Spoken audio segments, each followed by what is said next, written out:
Ding dong! The doorbell echoed through the enormous silent halls of the mansion, but it took over a minute before there was any answer. Outside, Maya shifted the insulated delivery bag from one hand to the other, glancing at her phone. She placed the food by the door, then snapped a quick picture of it. Delivered, the message from the app appeared on her screen. She was already turning to head back to her car. Long driveways and gated communities always made her feel like she didn't belong there anyway. Behind her, the massive door swung open. It wasn't the smooth, confident motion she expected. It dragged, and there seemed to be a struggle. She turned around. An elderly man was on his knees on the marble floor, one hand trying to grip the bag and the other trembling beneath him. His face was pale, his breathing shallow. "Oh my God, sir!" Maya rushed back and kneeled beside him. "I'm okay. Just just a bit weak," he muttered, through his voice betraying him. "You're not okay," she said firmly. "Let me help you." He nodded faintly, relief washing over his tired eyes. "Could you bring the food inside to the dining table?" "Of course." She slipped one arm under his shoulder, helping him inch back from the doorway before grabbing the bag and stepping inside. The moment she crossed the threshold, she froze. The place was breathtaking.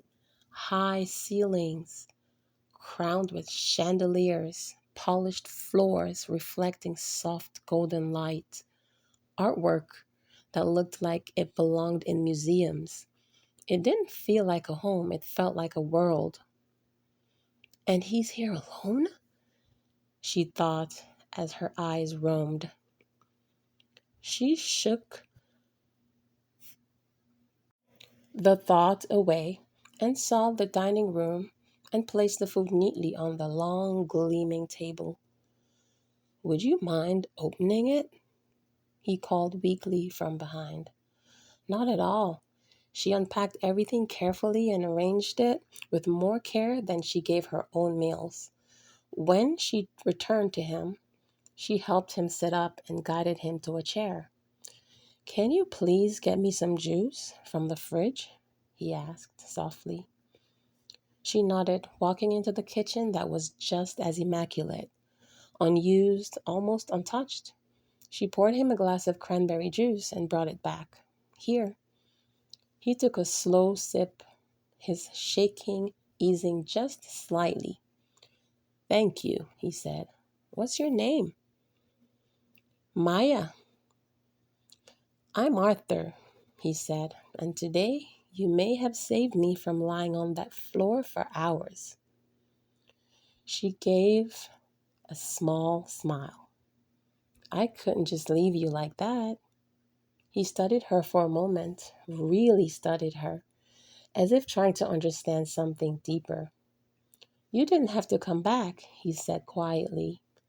"I know," she replied, "but something told me to." That simple answer lingered between them. Over the next hour, Maya stayed longer than she ever had for a delivery. Arthur spoke slowly, but once again, he was like a dam had broken. He told her the story of his life. His wife was gone 3 years now after 42 years of marriage. His children were successful, distant, and busy.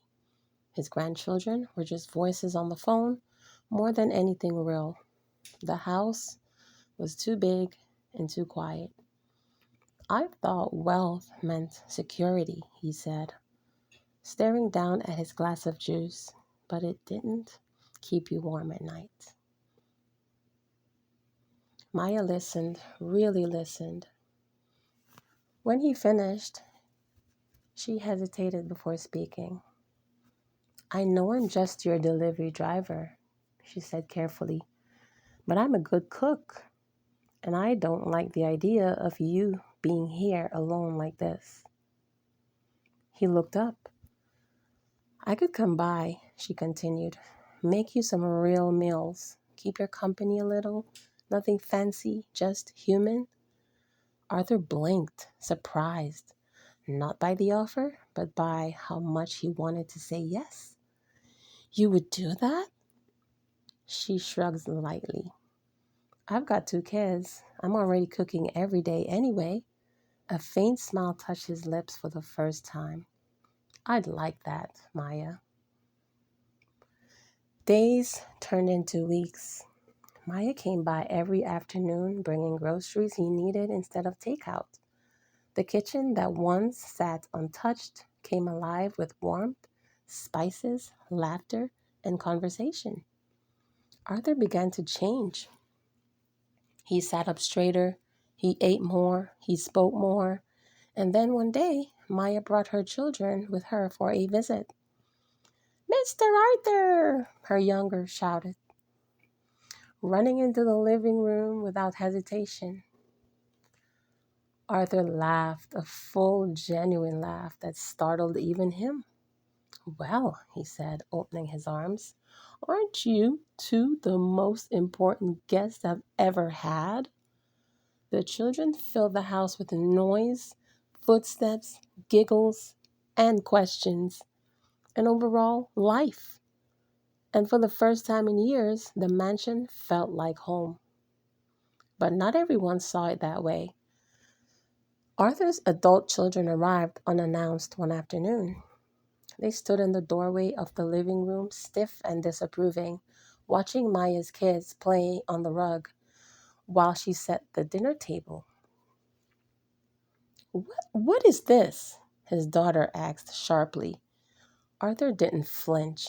This is my home, and these are my guests. Guests? His son scoffed. Dad, this is completely inappropriate. You don't know her. Arthur's voice, though aged, carried a firmness that they hadn't heard in years. I know her better than I've known either of you in a long time. Silence fell. His daughter crossed her arms. She's taking advantage of you. Maya froze, her hands tightened around a plate.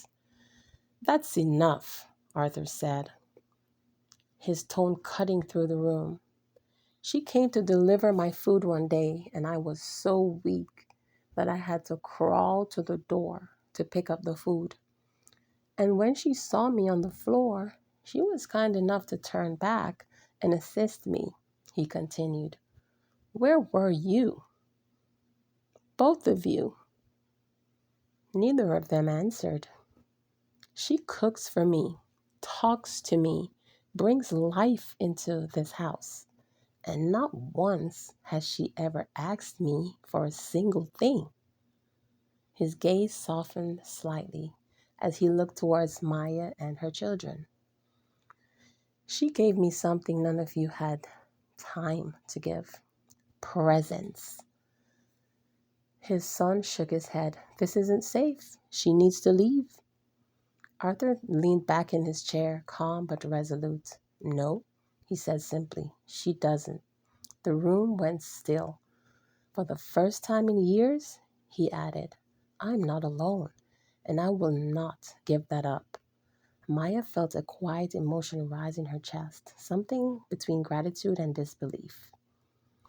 Arthur looked at her, then at her children, a warmth in his eyes that hadn't been there before she came to his door that day. Family, he said softly, isn't always who you're born with. Sometimes it's who shows up when you need them the most. And in that moment, the mansion, once silent and hollow, felt full. If you like this story, go ahead and like, share, and follow for part 2. Thank you for listening.